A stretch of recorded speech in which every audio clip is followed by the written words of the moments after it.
So I finished coloring it, and I want to go over a couple things where you can make it look a little better. And there's two sections that weren't clearly labeled on your worksheet, so I'm going to show you what I would recommend. So over here, this highlight I would leave as a 1, as a very light highlight on the leaf, and this area here is maybe a 2, I believe. So this area that's not shown would be a 2, that highlight would be a 1, and this whole section down here is somewhat a 5, although it's a little bit more 4 down here so that you have that dark outline along this 5.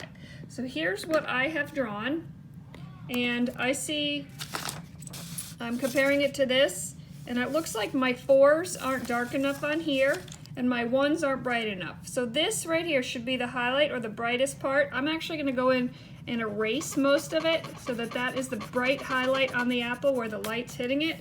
And I'm going to make sure I erase that part on the leaf as well. Those are the two brightest parts. Now, the 3s maybe I can darken, so if you want to just kind of go over it lightly to darken it so there's more of a transition versus a stark contrast of dark next to light.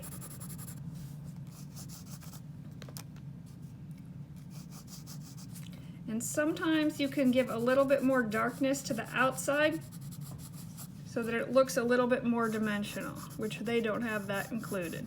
Like they have this leaf is pretty flat, and to be honest, the leaf is darker on sections. So I'm just pressing hard on the outside and kind of pressing softer until it blends out. You don't want to see any stark lines, like an outline. You want it all to be like faded out. So this should be darker here, maybe a little bit darker here, and it's really light coming out of this stem. So even though they don't have that, I can look at my original and see that.